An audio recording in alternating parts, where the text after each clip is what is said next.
All right. Hello, everyone, and thank you so much for joining. We have got a great session for today.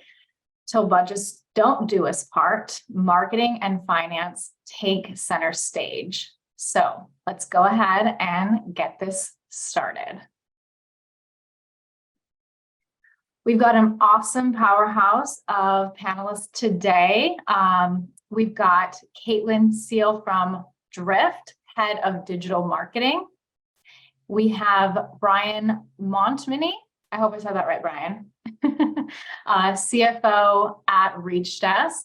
And we have Tucker Stoffers, Senior Director of Growth Marketing at BILL. Thank you so much for joining, everyone.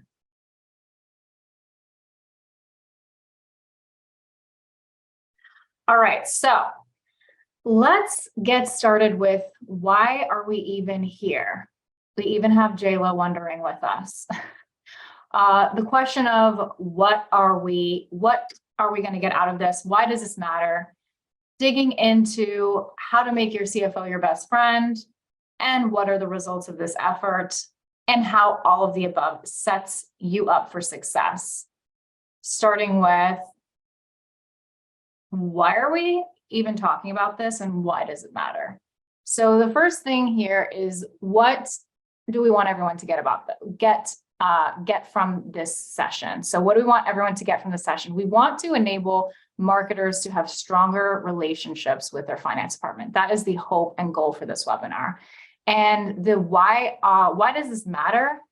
Well, with extreme scrutiny on marketing, like never before, it's extremely important that we have marketing is aligned and collaborating with finance. It's critical. And both parties need to have a deep understanding of their partner's visions, goals, the what and the why behind them. So we want to enable you to have these conversations to build and improve your relationships with your CFOs and to ensure efficiency, strategic alignment, and measurable ROI. So let's jump in a little further. So why do we need it? Collaboration is do or die. The growth versus squeeze. It shouldn't matter. And alignment should be the standard. So I'd love to just open it up here and ask, why do we even need collaboration between finance and marketing? I'd love to ask our CFO. Well, I think if you want to have a great relationship and one that works both ways, then collaboration is definitely the way to go, right? I think at the end of the day, there's a natural tension between marketing, who wants to spend money, and finance folks that want to make sure that business is being as efficient as possible. And I think you can either look at that tension and try to avoid it by not leaning into it, or you can lean into that relationship and build a robust partnership that will help you work through it. I'd love to hear from Caitlin and Tucker on this. I think, yeah, it's all about that partnership with your finance team, for sure when it comes to budgets, but I think also to really grow as a marketer, to be able to speak the language of a business, right? And ensure that your team is able to communicate the impact that they're having on like bottom line ROI and revenue and bookings and all of those sorts of things. So it's a great growth opportunity for your marketers to just make them more business savvy as well. For sure. As I think about it, there's a couple things that I've seen over and over again in companies that I've been in or places I've consulted where, one, people who are earlier in their career don't realize that finance is just as much of a partner with marketing as sales is. And, so much of what we do revolves around spending money and trying to drive results from that money. And so I've been surprised. And I think it's great for people who are earlier in their career to realize, hey, I need to be talking to finance. I need to understand what these metrics mean. I need to understand how our budgets are being set and how our goals are being derived from a finance model, or how the finance model is setting budgets based on our goals. Like which direction that even works is a big one. And understanding that helps you with my next piece, which We'll see if Brian agrees, but I like to think that if you don't have the collaboration and you don't have that partnership, that means you're also probably not negotiating with your finance partner. And I think of budgets as a little bit of a negotiation, and you're going to get a flexible, or you're going to get a budget for a quarter, or a month, or a year. But I love it when a finance partner lets me know, like, hey, if you see an opportunity that's going to bring ROI and we can track that, we can measure that, and it's going to be a big impact, let me know. Let's talk about getting you more money or moving some money from different places. And if you aren't collaborating, you're not talking about those kinds of things, you're never going to get that extra money. Yes, amazing points. Couldn't agree more. And I'd love to just highlight here the growth versus a squeeze and how it shouldn't matter. So everybody is very aware that this is a very popular topic of conversation. And the reason being that, like mentioned before, marketers are facing a lot of scrutiny. And now what I've kind of come to observe and truly believe is that, well, we're going through this right now because it's tough times and marketers are feeling squeezed, right? We're being asked to think about things, answer certain questions, and show value in a way that we haven't really always had to. That's the growth period where, everything was going up. There was a lot of budget to spend, not as many questions asked, the growth period. Now, this is tough right now, and we're having this conversation because we want to be better partners and collaborators with our finance team. It's been extremely valuable, and it has made us better marketers. And what is really important to think about here is that we should always be acting as if we are in this squeeze period, because it makes us better partners and aligns us better with the finance department. It allows us to be focused on the right things at the right time. So looking at the silver linings is super important, I think. It's like, let's take away what we're learning from this and leverage it for when we get to the growth period again. It'll make us that much better. Yeah, I mean, Amber, I think a really good point on that, or something to emphasize, is that it's not about times are tough, so we're going to cut. It's about being more disciplined. And I think the discipline that we're putting in place now are really examining what are the costs that we're going to incur, what are the tangible benefits that we're going to see. That's the type of discipline that is going to help you when things are good and when bad, right? I think they tend to be highlighted now because we have more scrutiny, but that type of discipline is what really makes great partnerships, because we're able to say, like, hey, we're investing this dollar in the marketing machine, and we think we have confidence that we're going to get X, Y, and Z benefit, and we have the ways to measure their performance against that. I think where it gets much more challenging is when we don't have that level of discipline in place, and then everyone's kind of scratching their head saying, like, well, I'm not sure. But again, I think really it comes down to a really strong partnerships between sales and marketing teams, so they view this as a relationship they're putting together. They're both coming to the table and working towards, as opposed to kind of this standoffish business that sometimes you see happen. Exactly. Couldn't have said it better. All right. So marketing and finance alignment shouldn't be a horror story. I am sure that we have all had our own experiences, but a perfect symbiosis. I'd love to kind of, highlight that when Brian had gone over this step with us, his initial response was, that's us on the right. So that's a great thing, right? We'd love to, just highlight that it shouldn't be a horror story. And with that being said, we all have some. We'd love to hear from our panelists about some of the kind of experiences, just to highlight the difference between, having a good relationship and having a not so great relationship, and not being so aligned with finance. So who'd like to go first? I can jump in on this one. The picture on the left says it all, and gets me thinking of a couple of things. But one, I think that's super avoidable that has been a horror story is I once went into a company to help them with their growth marketing strategy, an extended consulting gig. And it was really great. They had a strong marketing team. They had a cool brand. They had really everything you wanted there.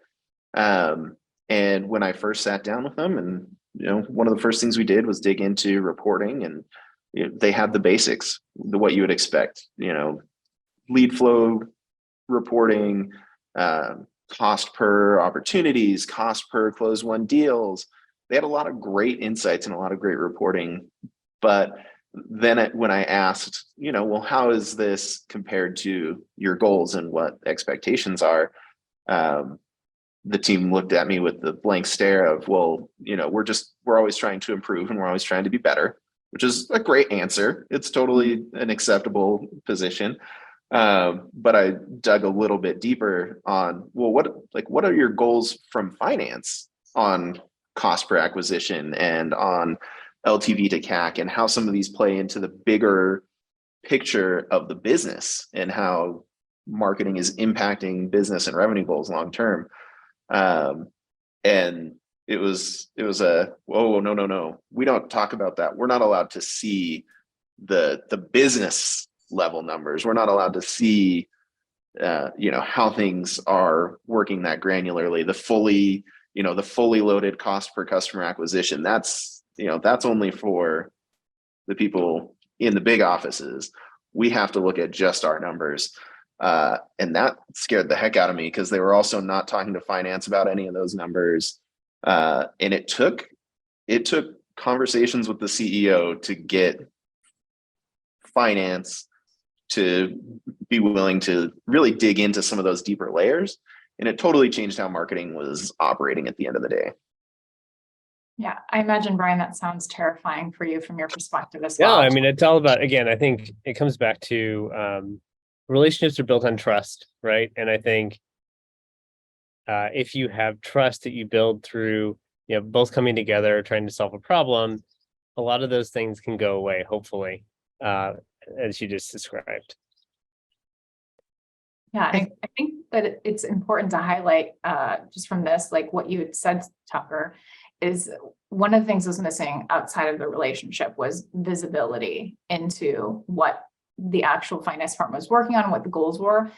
Marketing, I can literally put myself in the same position of your story and remember a time where that was just the goal. It's just do better, just be better. Yeah.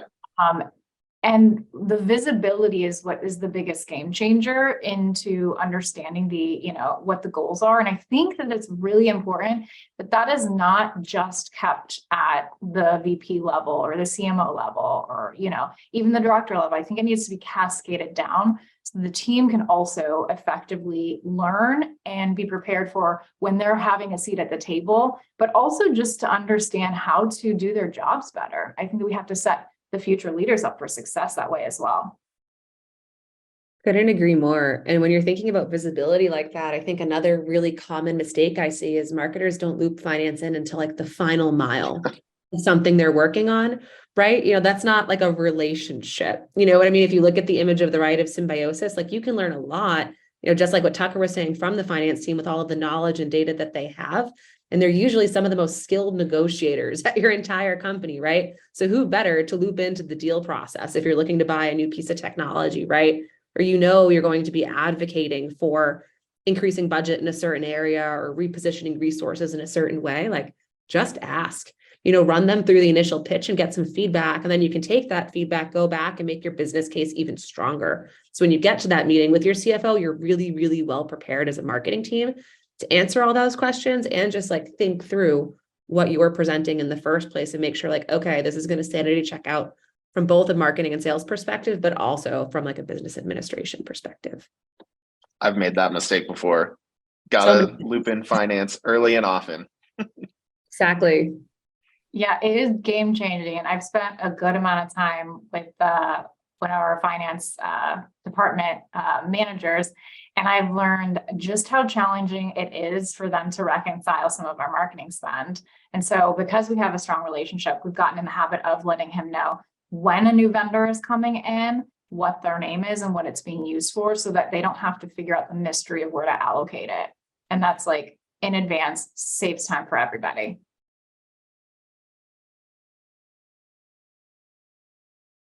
All right, so we're gonna do on the money and dig in with the CFO and talk a little bit more about alignment. Now, it is amazing, and we want to get away from the times of throwing things over the wall. So, symbiosis between these teams is needed and ignored often, as we kind of discussed, in the last several minutes. We're gonna talk about how to best start this process and see the light and never return to the darkness. All right, so how can you make your CFO your best friend forever? How do you even start that relationship? Before we dig into kind of the specifics, I'd love to just hear from Brian on our own relationship and kind of how that began. Yeah, I mean, I think the best thing that you can do is just a little bit be vulnerable to folks and say, hey, I would love to I'd like to have a closer relationship and would love to just set up time for us to connect and learn about what you do, and share a little bit about what I do, right? I think starting that relationship with just a exploratory nature of like, I just want to learn about what you're doing, I think really sets the stage for a relationship built on the foundation of trust and just like and wanting to understand and appreciate each other. I think the more transactional, it's like, oh, I've got this thing that I need you to do. I think that doesn't really build that long-term relationship. So I think starting out really simply with just saying like, hey, I'd love to learn a little bit more about kind of how you view the world, and share a little bit about how I view the world, and then continue to have that conversation. And then pepper in some of the more tactical requests that are involved. But again, I think it really starts with an understanding and appreciation for who each person is and kind of how they view the world. I almost have to chime in there, Brian, because you made me think of asking silly questions, right? You said vulnerability, and I don't know that it gets much more vulnerable than this question. I am at BILL, and we have a number of product lines between, business corporate cards to invoicing and paper checks and things. And so there's a lot of product lines. And when our company was acquired by BILL about 2 years ago, I had to walk into finance and ask, like, how do we make money? I don't understand any of this. Can you just explain to me? Like, I've never been in a company before in my entire life, how on earth we make money from all these strange product lines. And Divvy before that was a free service, so I had to ask that same question of how do we make money to the finance department before that, which is about as vulnerable as I think you can be with the finance team. Yeah, absolutely. I think one of the things that I've done in the past is actually go through with all new hires and explain exactly that point, as well as like the key metrics of the business. Is I think folks have a real bad habit of assuming that folks know as much as they do when they don't. And then it creates this really vicious cycle of like, well, I'm not going to be the person that admits that I don't know, even though I know like half the people in the room in here don't know either. And so again, it starts with just like, hey, I don't know this, I don't understand this, and not being afraid to say like exactly like you did, and asking for help. So it sounds like the key here is really being vulnerable and open to asking those questions that you think might be stupid or sound stupid, because these are two different departments with two different job functions. And so, asking those questions, I can speak personally with my experience with our finance partner and somebody that I work with pretty closely on the budget. I ask the questions and he is delighted to answer them because, well, to be honest, finance is, oftentimes over in a corner doing their thing, right? But here we're talking about, the benefit of alignment. They are very welcoming to, us having these conversations and being better partners. So ask the questions. Yeah, I think along with that, with Amber just said, like, most people love talking about what they do. Yeah. I think because they wouldn't be doing it if they didn't get energy from it, right? My wife is tired of hearing about SaaS metrics, believe it or not, and the opportunity to like share that with someone who's actually interested in it is really exciting. Like, I really like that. And so I think just keep that in mind. Like, a lot of times those questions that you're asking, like, you're giving someone else an opportunity to share their knowledge about something. And for most folks, that's really exciting. Most people enjoy doing that. So think of it more as an opportunity for the other person on the other side of the table as opposed to a chore. Exactly. So let's dig into a few of the things that can be done to kind of establish and build a stronger relationship with your CFO. Brian's touched on a few of them, but would love to hear from, from his perspective, the value of, each of these different areas. You got it. So obviously, like I said, it's all about building a relationship. It's really hard to build relationships on Slack. So I think I'm a big fan of doing as much as you can face to face, or doing it on the phone, or just building that relationship. And I think it starts with, like we talked about before, being vulnerable and reaching out and saying like, hey, I want to do this different or better. And then making it a habit where you're investing time and energy into that relationship. Ironically, this is no different than any other relationships you have in your life. I think it's important to prepare an agenda so that you signal to the person on the other side that I value your time and there are things that I specifically want to know about. Being open to open discussion as well. Lots of times on agendas, I actually put open discussion, even if I have nothing to discuss. But I think it's coming to it saying like, hey, I've spent 3 minutes thinking about this time we're going to have together because I value you, and I care that we're not just going to wing it in the moment. I think the next is like continuing to just collaborate in every conversation, make it more about brainstorming and working together as opposed to asking things or making it transactional. I think actually that transactional nature goes against building kind of that long-term relationship. And then in terms of matching their communication style, like, I think this is natural for most folks, is as you interact with different people, communicate in different ways, and being open to that. But again, I think the really important part is establishing upfront that this is something that you want to do, that you value the other person on their side, and you're willing to put the effort in to make it a productive use of everyone's time, so that at the end of the day, both of you can do better in your jobs. Yeah, thank you. So these are just some of the benefits to aligning with your finance department.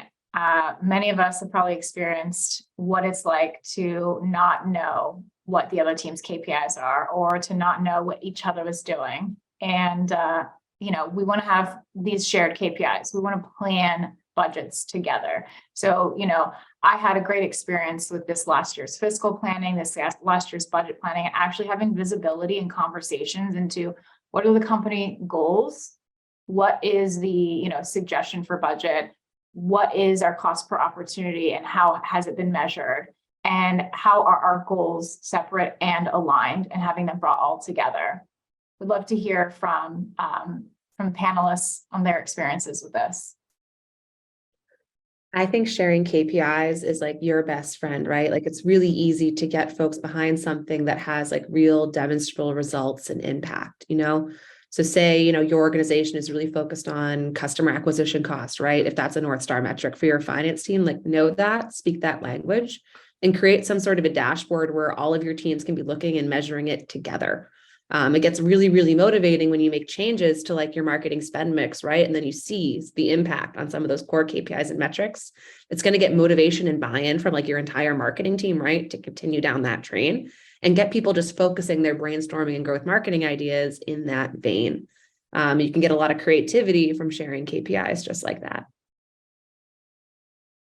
Yeah, exactly. Yeah. I like to say, like, you've got the KPIs and you've got aligning on exactly what you're doing, aligning on budgets. But the other part of planning, I think, for a marketer should also be making sure finance knows when you're doing things outside of the norm. For example, hey, what can we set aside for a test budget so that it can test new channels or new initiatives or new strategies? that we really don't have baselines on. You know, we can put some assumptions in there, but I really don't know how this is going to work. You know, that's a line item that I like to have clarity on with our finance team, and, you know, reporting back. And to Brian's point earlier on just people enjoying talking about what they do and then sharing metrics and getting more involved with one another.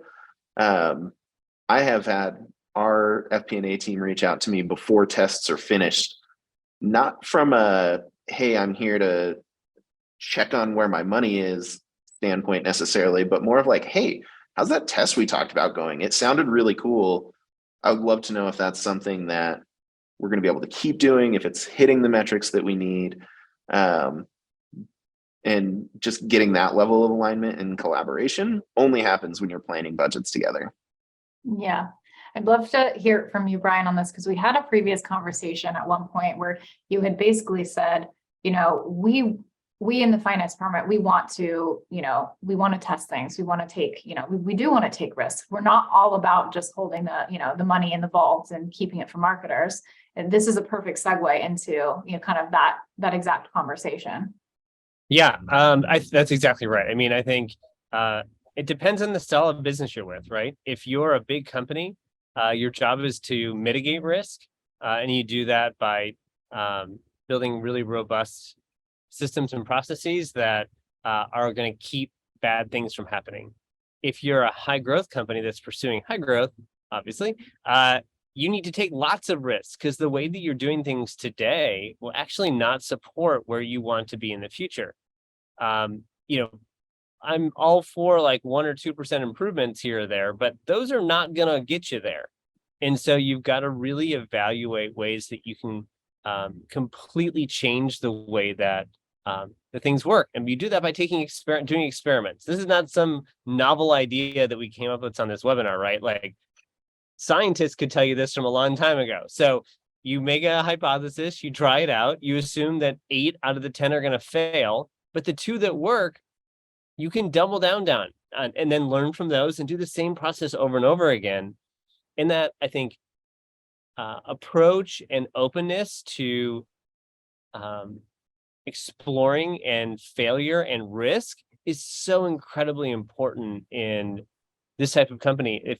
If you're pursuing high growth, it's really the only way you're going to get there. The other thing that I would love to circle back on when we're talking about the planning cycle is it's really important to remember that the finance person is not the final say in a lot of these things. In a lot of ways, the finance person is collaborating across different stakeholders in that process, and trying to kind of be the person that's sorting everything out. And so a lot of times when you may perceive that this finance person is being unreasonable, usually it's not that. Usually it's other constraints from other stakeholders that we're trying to solve a problem through. Now, I will grant that sometimes the easiest way to solve that problem is just to slash the marketing budget, which is not the best answer. But I think keep in mind that there's actually a lot of different stakeholders, and we're trying to figure out how to, we're just trying to figure out how to solve the Rubik's Cube of the budget.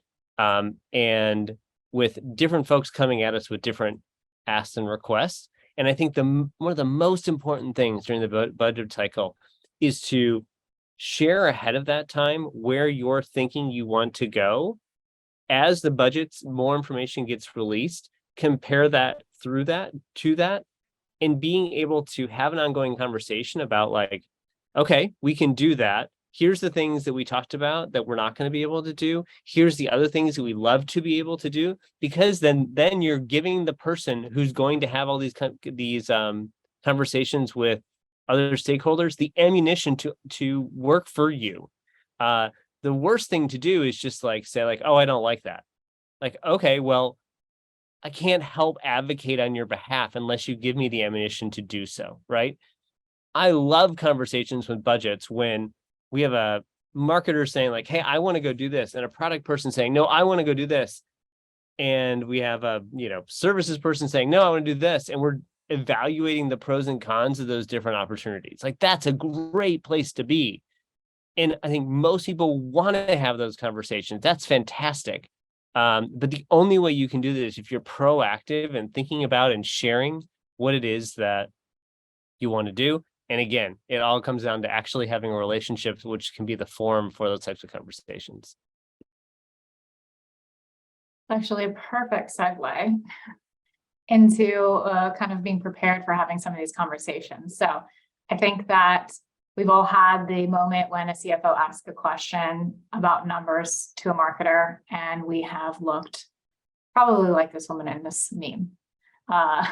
So here is a list of things that we should be prepared for when having a conversation with our CFO. Maybe some of us, are thinking through these things. Maybe we've skipped some, or maybe we don't know the answers to any of these, but these are actually a list that Brian had, kind of when we had a conversation about what is it that we need to, have prepared for you in order to effectively come and have a conversation about getting an increase in budget or, getting approval for a tool. And this was what he had talked us through. So Brian, would love to have you kind of walk us through your thought process and kind of the reasoning behind each of these. You got it. And again, this is not some like complex algorithm. This is like the goal here is just to create clarity, right? So we talked before about companies in this time period are being more disciplined about what they're spending and evaluating it. This is how you do that.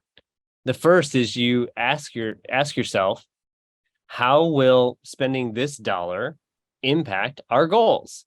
Ideally, your company has specific goals that it's trying to attain. Maybe that is, closing $1,000 of business and spending $100 to do it, right? Maybe it's some efficiency goal. Maybe it's a growth goal, right? It's understanding how this particular request is in service of those company goals that hopefully you're hearing from your company's leadership. Another important thing to think about is the spending that you want to do incremental? Is it new spending, or is it just a reallocation of existing spending, right? Maybe you're saying like, hey, I don't want to use Facebook ads. Instead, I want to send gifts to Reachdesk, right? That would be a reallocation. Much easier, by the way, to reallocate budget than it is to get incremental. Thinking things about whether or not they're fixed or variable cost. I'm sure this is like one of those things that people hear and they're like, ooh, this sounds like accounting. Here's what we're trying to get at, right? Are you just going to like spend 20 grand and see what happens? Or are you going to see what happens as you go, right? I think the risk of sometimes just spending like an event, right? Say, okay, we're going to go to this event. It's going to cost us 30 grand. Well, okay, I hope it goes well. Or we can say like, we're going to go do Reachdesk gifts and we're going to spend $100 at a time and we're going to get more data as we go, understand if it's working. If it's not working, we'll pull the plug. But when it does work, because it's going to work, then you can keep investing in it. So it's about thinking about the risk involved in the spend that you're doing. Qualitative and quantitative benefits. This is all just about, I think good finance folks realize that not everything has to show up as a number, right? Brand is a great example of this.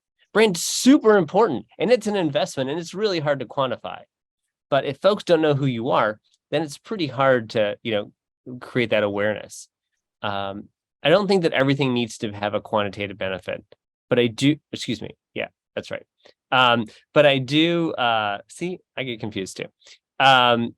But I do think you need to identify what those things are so that you can measure at the end and say like, hey, did we get this? Even if some of them are a little bit squishy, I think the discipline involved in the process to actually lay those out and evaluate shows your maturity as a marketer and shows that you're willing to hold yourself accountable, which is, I think, the name of the game. Last but not least, I think is a really important one is like, what happens if you do nothing? Because that is always an option. And sometimes that is the right path. It's just not taking any action, even though we want to. But I think helping folks see that we don't have to do this. This is the result of that. I think, again, these are not some crystal ball ideas of like how you do this right.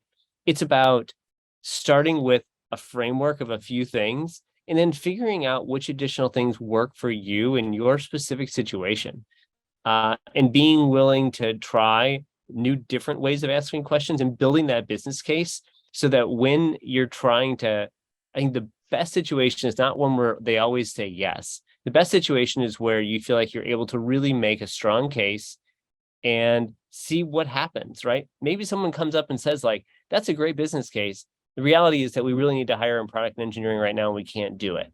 But if additional dollars come available, we're definitely going to do this later. I think that's the case where you're really making a strong case, able to clearly articulate the reasons why you want to do it, and the implications of doing a specific initiative. Thank you so much. I love to see these, and I especially love the highlight of qualitative and quantitative benefits, because I get confused all the time. I always have to check myself, because it is important for marketers to understand that that the finance team does see value in things that aren't necessarily connected to numbers, right?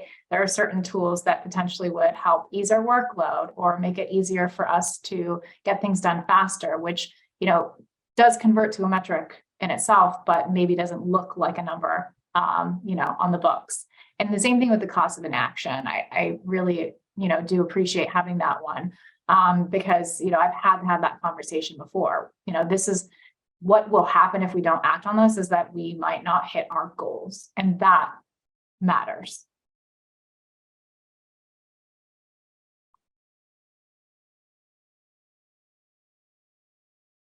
All right, so let's talk a little bit more about the impacts of this partnership. I know we've talked about benefits and highlights, but I'd love to hear from Caitlin on this. So, Caitlin, you hold, pretty significant budget at Drift as the head of digital. And so I'm sure you've got some kind of good stories about the benefits and impacts of this partnership. Definitely do. That's for sure.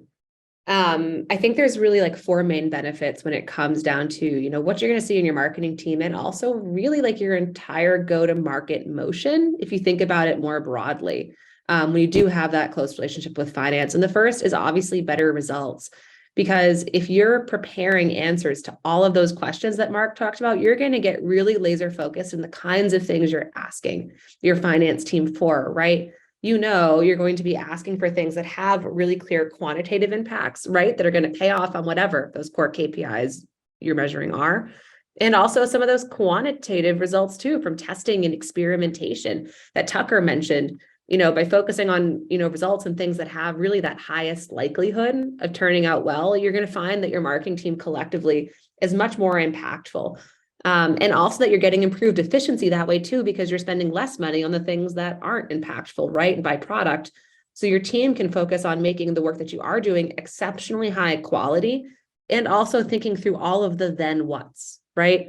When Brian was talking about the example of, say, spending $30,000 on an event, if you're laser focused and driving better results for that event and improving its efficiency, you're going to think through, okay, what's my then what for after the event happens? How do I remarket to those people? Ensure a really seamless sales transition as well. It kind of forces you to think through the entire go-to-market process for the investments that you are making, so you can deliver really solid customer experiences and maximize the return here. And that's also going to start to make you much more of a strategic partner to your finance team as well, in terms of positioning marketing as someone who not only spends the money, but is able to make sure that they can maximize the heck out of it, right? And make sure that story is smooth throughout the rest of your business. You guys can be like partners, right? Almost co-conspirators in some ways too, right? To make sure your sales team's really prepared and following up, that your customer success team, right, can answer questions about customers for a product launch. It enables marketing to kind of be in that driver's seat. And it kind of comes full circle where combined, you're going to start to see more and more measurable ROI. You're comfortable speaking that language with your finance team, right? And that's how you're also going to get more off that wish list of, well, maybe we can do that later, right? That cost of inaction list. You're going to start to say, develop that track record of demonstrating ROI. You're going to get more trust, right? More of a relationship, and also more freedom when it comes to experimentation in your marketing budget.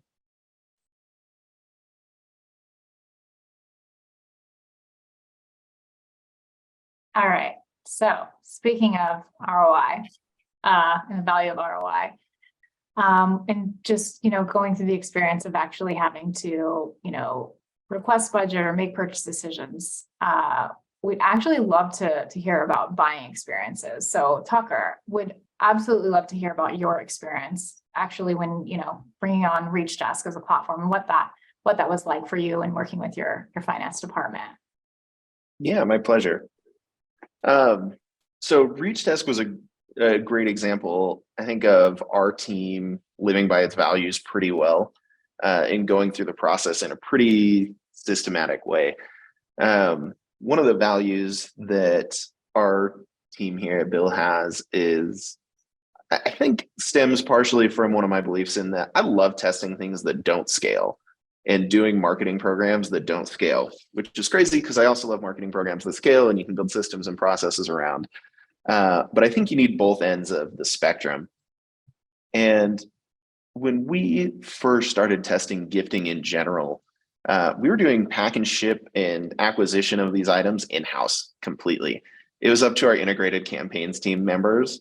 I'm like, hey, let me put some money on your Divvy card, run to Best Buy, grab some headphones, or, go pick up some gift cards from the grocery store or the 7-Eleven on the block, and, let's go do it that way. To just prove things out. It was kind of like Caitlin was saying earlier, you can do things in a slow, incremental way. And actually, Brian spoke to this as well when we're talking about that fixed versus variable. Hey, I might have a little extra budget that I can sneak $100 gift card test in, and I've got $1,000 or $5,000 or $10,000 that I can test something out that maybe is not initially intended to be a process. But with our hypothesis that bringing gifting into our overall demand gen strategy was going to increase a few things, we looked at, okay, what are the different points we can bring gifting into play here?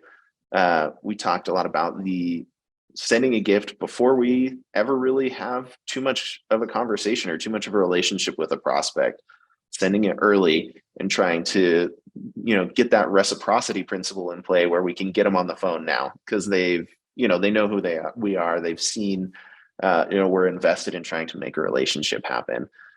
We looked at, okay, what about demo hold rates, or for Divvy, where we're a corporate card, there's a credit application involved. So what about things where we can incentivize something a little further down the funnel, like submitting a credit application? And so we looked at all of these places where we're measuring different success and stages of our funnels and said, okay, let's just look at, if we did this a little bit manually, can we improve these funnel metrics? And what we saw right away is absolutely we did. We saw increases in every step of the funnel where we implemented the gifting strategy. So I was able to go back and meet with our FP&A partners and our finance partners. We were actually able to take those numbers and say, hey, right now I'm putting headcount towards this, and it takes a lot of time. It takes a lot of energy. It takes a lot of thought.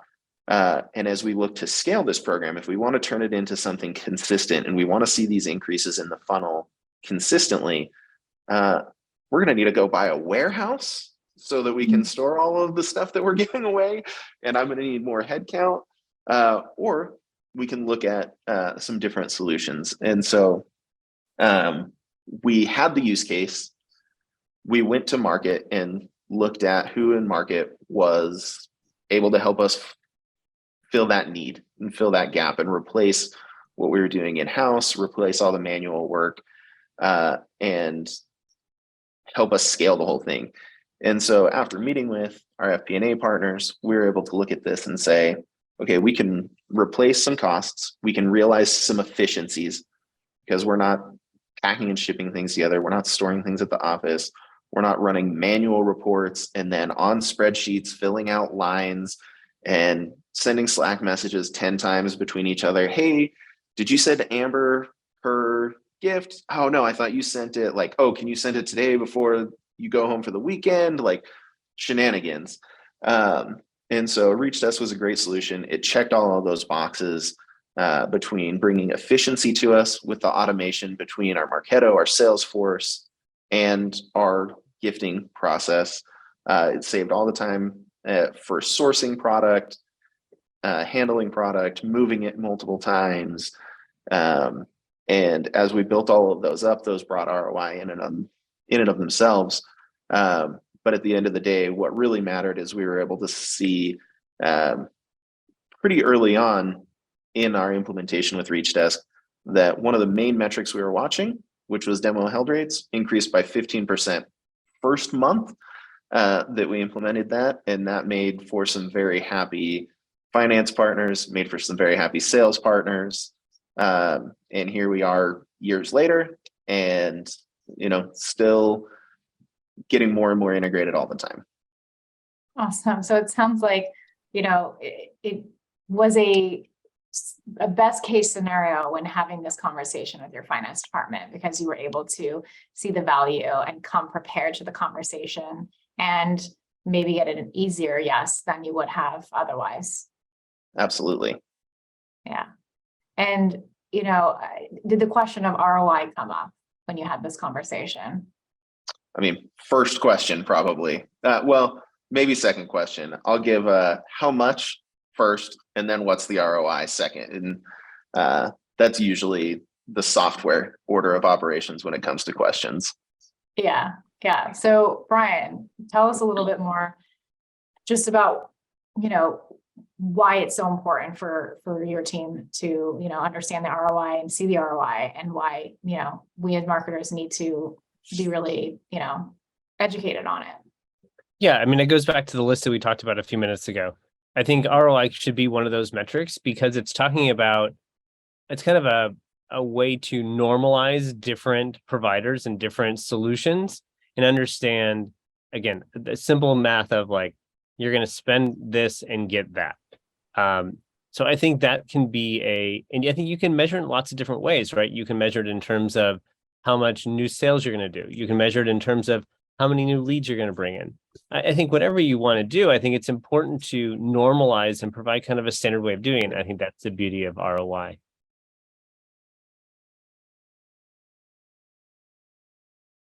All right. Now for my favorite portion of the session is CFO in the hot seat. So we actually have the rare opportunity to be able to ask our questions to Brian, and anyone in the audience who has some burning questions that they have never had, the bravery or opportunity to ask their CFO. So let's start with going around the room and see what our panelists have in store for Brian. Tucker. Brian. As we've been talking, I've been thinking, how can I get a juicy one for everybody? As we've been talking, it's super clear to me that at Reachdesk, finance and marketing have a fantastic relationship. A lot of that goes to the collaboration and to understanding each other's KPIs and everything that we've talked about in this call. But I also think that there's some underlying assumptions there that we're looking at marketing as a revenue center. And we're assuming that, hey, when marketing is coming to talk to us about things, it's to bring ROI, it's to bring more revenue to the business. That's one of our growth levers. But I see it very commonly as well that you can get a finance partner, a CFO, FP&A lead that just looks at marketing as a cost center. And that's a hard one for me, because if I go into a conversation and there's already that wall up that marketing is a cost center, what does this guy want? It makes it really tough. So shortening all of that random thought is like, what can marketing do to help finance look at them as a revenue generator, a positive influence inside the org, not just a cost center? Yeah, I mean, I think you got to have that exact conversation, right? You got to say like, hey, this is really, we're going to struggle to get to where we want to be if we can't have an honest conversation about this. And I think the objective of that conversation shouldn't be changing their mind. I think it should be intriguing them to think about that maybe there's a different way of thinking about it. And I think you can bring examples of what exactly that would look like. What are the implications of thinking of it differently? And And yeah, I think that's what you I think that would be the way that I would handle it. Again, I think it's not necessarily about having some like showdown with finance over the way they're going to do this, right? It's helping to expand the pie by helping to think through things from a different perspective. And I think that starts with, honestly, saying like, I would love to hear your perspective of why you think this, and listening to that. Because I think a lot of times we as humans tend to come to conversation being like, I've got this point of view, I want to share it with you and tell you what I think, as opposed to starting with like, hey, I would love to explore a little bit why you feel this way, and explore with you a little bit why maybe there's a different way of thinking about it, but let's hear each other out, as opposed to like, I'm coming to tell you why you were wrong. Love that.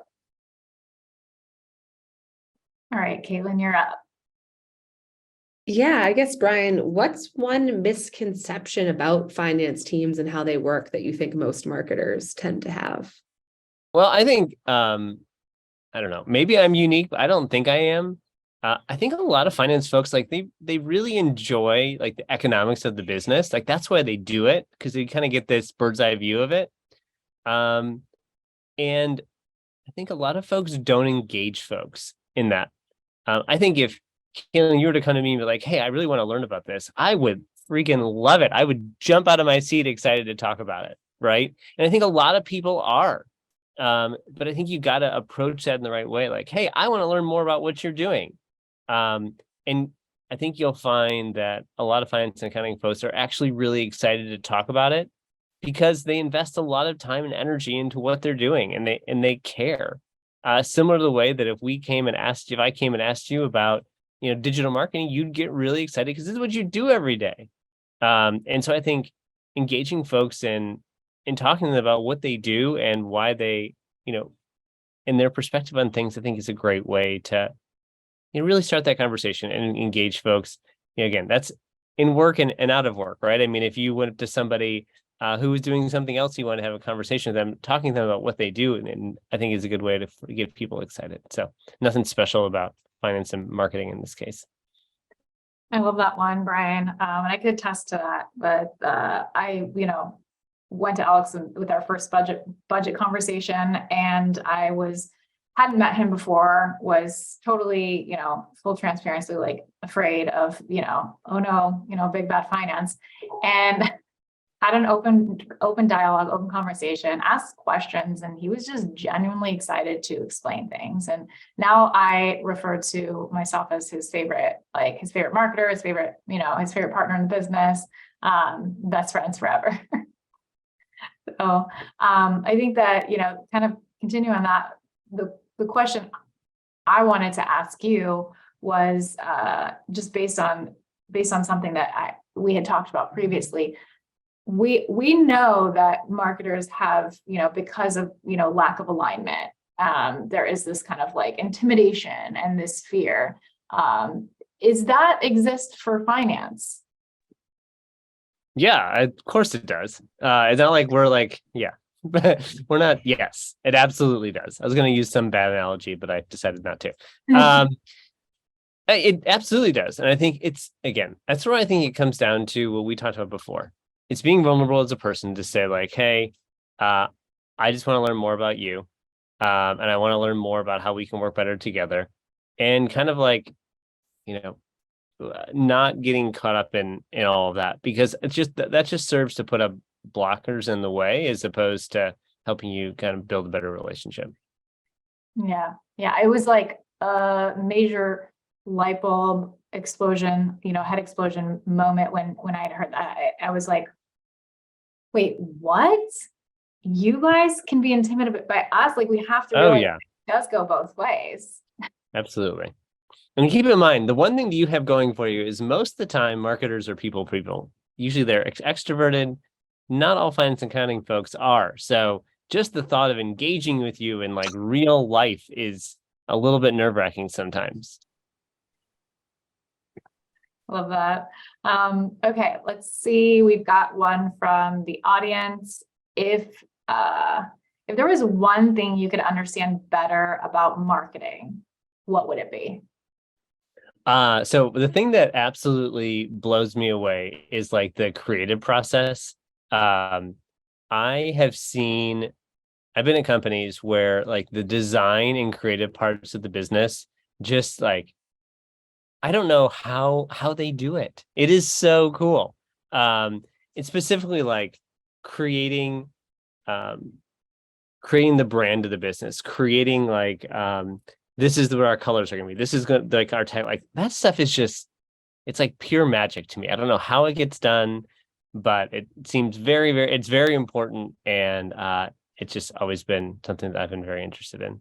And I think it's because I've seen that stuff isn't just nice to haves. Like those things make a huge difference in the way that you're perceived in the market, the way your customers view you as and prospects view you as like a legitimate business. And I think just how you show up in that presence has a huge impact. So anyway, I've seen that happen in the past, and I think it's really exciting. Thank you. Thank you for joining us and sitting in the hot seat on this one. You got it. I'd like to thank everyone for coming. I'd like to thank our panelists for joining and sharing their experiences and knowledge. Any last final words from anyone? Thanks for setting it up, and this was fun. I'm really glad we got together and we're able to chat through it. Yes, thank you. Yeah. Same here. All right. New finance friends, Brian. New finance friends. Yes, yes.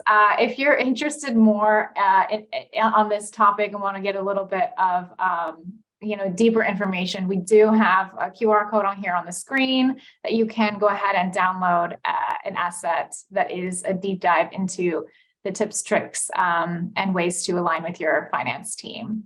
And there will be of course, a follow-up recording sent out to everyone who's attended. So thanks again, everyone, and have a wonderful day. Awesome.